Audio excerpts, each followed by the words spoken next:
Sizə səfər etdiyimiz balıq ov və kempingdən danışmaq istəyirdim. BBK ailəsi olaraq 5 nəfərdən ibarət bir dəstə ilə 2 maşın yola düşdük.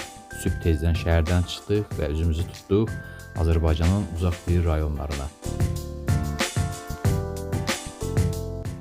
Az getdik, çox getdik, dərə-təpə düz getdik, Kürçayını da keçdik. Bu bizim Kürçayımızdır. Sonra biz asfaltdan keçdik yolsuzluğa. Yolsuzluqdan əziyyətlə keçərək gəldik öz kamp yerimizə. Bu bizim kampımızdır. Biz burada kampımızı qururuq. Çox gözəl bir çadırımız vardı. Demək olar ki, bu çadırı hətta kosmosdan müşahidə eləmək olardı.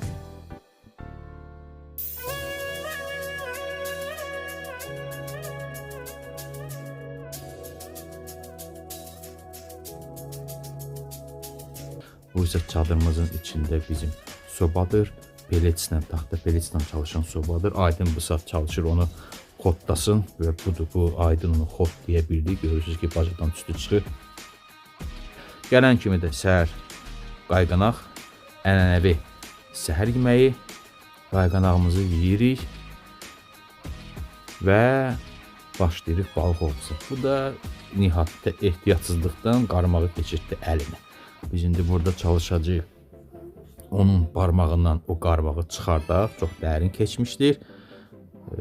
Mən internetdən gördüyüm bir üsulla o qarmağı onun barmağından çıxartmaq istəyirəm və çıxardırıq da sadəcə olaraq müəyyən etik normalara riayət edərək biz sizə bunu göstərmədik. Və yenə bizim yemək bu dəfə bizim mal sousu hazırlamışdıq. Qəşəng belə alatina kartoşkası. Salatını da görürsünüz orada, pomidorluq yeri, hər şey. Bu axşam gəldi, artıq biz ocağımızı qalıyırıq. O yanan çırpıların səsi adamı lap valeh edir və közdə pişmiş şabalatdan gözəl nə ola bilər?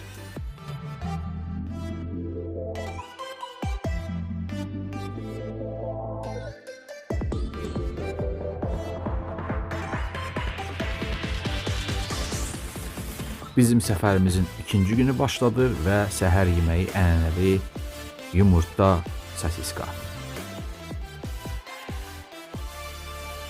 Bu itlər isə bizi bütün günü vəhşi heyvanlardan, çaqqallardan və tülkülərdən qorudu.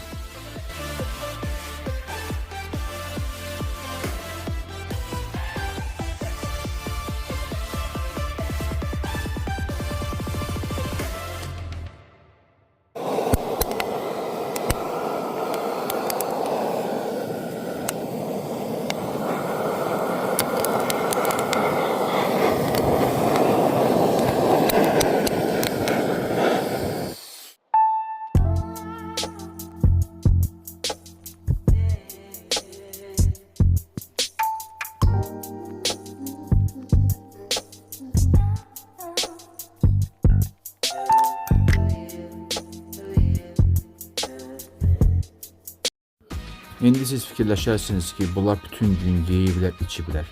Bəs balıq ama. Bu da bizim tuttuğumuz balıqlar. Sazan, karp, vobla. Qarşılayın.